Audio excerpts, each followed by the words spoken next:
Hey, it's Kay. Hope you're feeling cute today. Posing should not be that serious. But if you're someone who just want to know how to feel less awkward in posing for photos, then this video is for you. I'm going to show you how I usually pose for outfit photos, photos while standing, sitting down, taking portrait shots, and just casual poses without feeling and looking awkward. I'm not a model or any professional when it comes to posing, but if you've seen my videos, you know that I love doing DIY photo shoots because I can do all types of poses when I'm on my own. But when somebody else takes photos of me, I suddenly don't know what to do. That was before I learned these tips. The first tip is to avoid standing too straight. So instead of standing too straight like this, transfer your weight into one side of your body or your other leg and then bend your opposite knee with your toes pointed like this. So just by doing that, you look less stiff and more relaxed. If you don't know what to do with your hands, just hold something. So for me, I find it easier to hold the waist belt of whatever I'm wearing, either jeans, skirt, or shorts, with one hand. It also works great if you have a bag or any accessory that you can hold. Do the same pose with your hand earlier, and then just hold your bag on another hand. For another pose, take one step to the side and transfer your weight on one leg again. You can experiment on which side looks best for you because we all have different angles. If you don't want to hold the waist belt of your jeans or your skirt, you can also put it in your pocket if you have any pockets. And then while doing that, you should also pay attention to your shoulders and your back. So make sure you're not slouching. When you transfer your weight to one side of your body, your shoulders should also move, but not too much. If you want to pose with your feet together like the famous Y2K pose nowadays, you can elevate that pose by putting both hands on your waist belt like this, and then leaning a bit forward to create more dimension in your pose. So instead of just standing straight like this, you go like this. And if you want to look taller in your photos, make sure that the photo is being taken on a lower angle so that your legs look longer. One of my favorite poses is the headache pose. Hold on to the side of your face or the side of your head like this, like you're having a very dramatic headache. And then for the other hand, you can just put it in your pocket, hold your waist belt, or you can even hold your bag. So as we did earlier, you just transfer your weight onto one side of your body, wherever you're comfortable or wherever your best angle is, and just move your body. And you can also do it with your weight on one side of your body or one leg like this, and then your other leg crossed in front of it. If you don't have a pocket, you don't want to hold your waist belt, and you don't have a bag to hold, just hold your hair up. You can hold your hair up like a ponytail with your legs crossed or your feet apart. And just like that, I think we did almost 8 different poses with very minimal movements. Of course, we also want to show off the back part and the side part of our outfit. So what we're going to do is, instead of turning our backs completely, we face diagonally with our weight on one leg again, and then the other leg pointing forward. And since I don't have curves, what I like to do is I arc my back a little to give an illusion that I actually have curves. Then for my hands, I either hold a bag again, then put my other hand on my waist like this. Or if I don't have a bag, I just place my hand here to add even more shape to the body. Another thing you can do with your other hand is to hold your hair for a more carefree pose like this. Another thing I like to do whenever I take casual pictures is just pretend you're walking or just walk normally. And then if you want to make it look more extra, whip your hair out and face the camera very dramatically like this.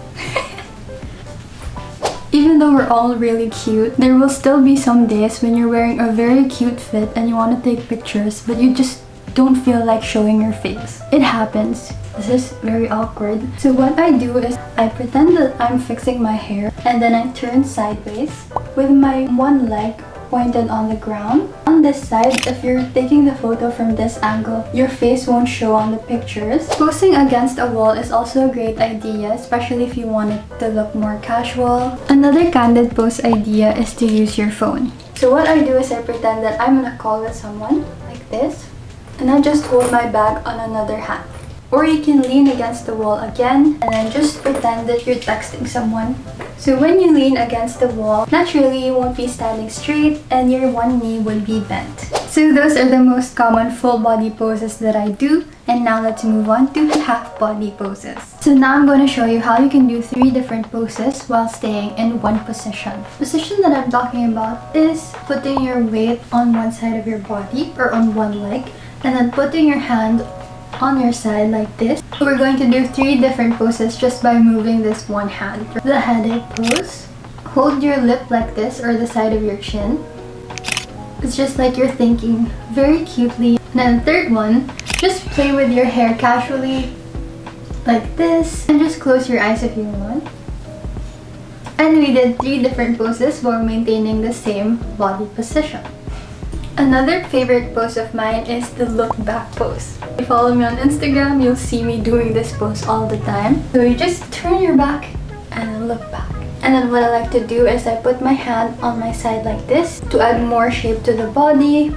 And then my other hand, I hold on to the wall like this so that I look more flexible and stretched. Like this. If this is kind of awkward for you, you can put the other hand on your side since it won't be shown in the photo at all. Or again, just play with your hair so it looks a little more casual.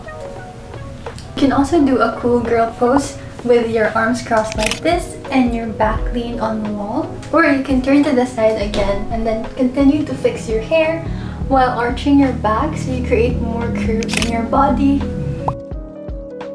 The next set of poses is perfect for the winter or colder weather when you're wearing sweaters. A very cute pose is to hold this upper part of your turtleneck sweater and just cover a part of your mouth or your face like this. For the next pose, let's make big movements through stretching our arms and leaning towards the camera, like this.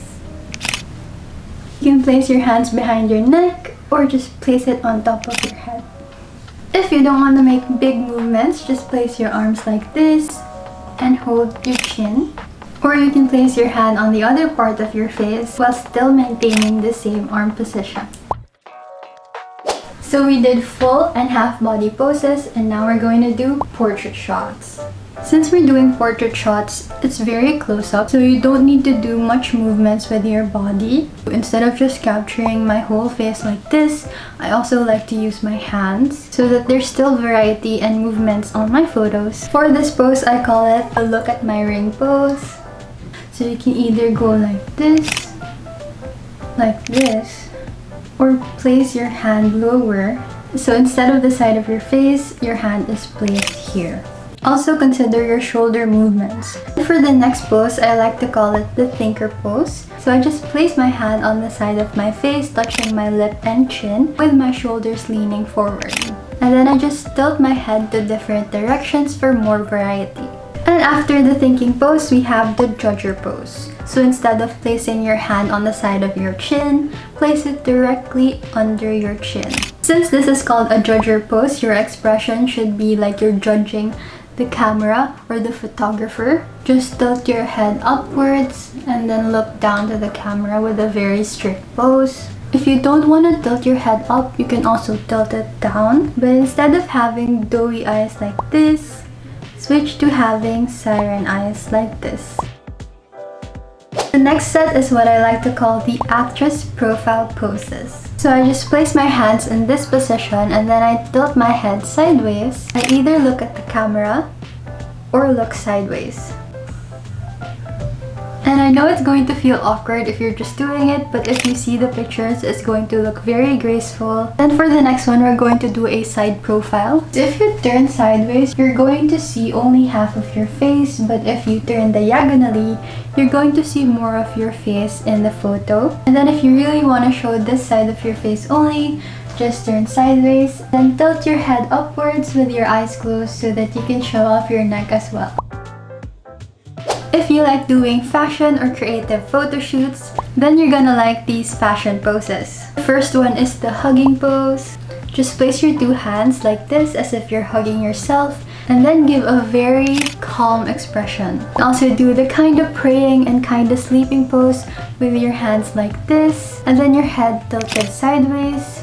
I know we're not supposed to touch our faces because of bacteria, but for photo shoots, we're gonna do just that. So one of my favorite poses, I like to touch my face like this. So my eyes are in between my fingers, or I just do this. Tilt your head wherever you're comfortable. And I know it will feel awkward if you're doing it in public, but these type of photos, you can do it on birthday photo shoots. To take those fashion poses on another level, we're going to do theatric poses. So what I like to do is I like to put my hands here and place my fingers dramatically again on the side of my face like this. And then another pose, I call this the blooming pose. Looks like you're a flower blooming into place with your hands like this. And using both hands again, you can do the crown pose. Now we're going to do sitting poses. So since I don't have a chair that's used for photo shoots, I'm going to sit on the floor. For the first sitting pose, you can just sit comfortably while still maintaining your posture. You can have one knee raised and the other one seated normally. You can also raise both legs, but make sure that the leg in front of you is stretched so that you still look elongated and you don't look shorter than you actually are. For the next pose, while still sitting on the floor, turn diagonally and then use one arm to support your body while leaning to the side like this. And then make sure that your legs are still stretched and look elongated. You can place your other hand on your side, or you can also do the poses that we did earlier. And instead of just using one hand, you can also use both hands to support your body while you're leaning sideways, like this. And now we're going to take these sitting poses to another level. So what you're going to do is kneel with your legs spread apart. And then instead of sitting, raise your back a little bit like this. And then raise both hands to fill up the space of the screen. You can do a squatting position and put your hands on wherever you feel comfortable. Since the squatting position is already difficult, you should put your hands wherever you're comfortable, either on your thighs or on your knees. And then for a more smexier pose, kneel with your legs wide spread and your back raised, and then put both hands on the floor and then get into a diagonal or sideways position so that instead of just seeing a front view, you're going to see the side view of your body as well. And those are the poses that I usually do whenever I take pictures. I hope you enjoyed this video and I hope this information is helpful for you. And at the end of the day, it doesn't have to be a perfect pose or a perfect photo. If you enjoyed taking that picture and if you enjoyed that moment, that's all that matters. Thanks for watching and I hope you enjoyed taking pictures. Bye!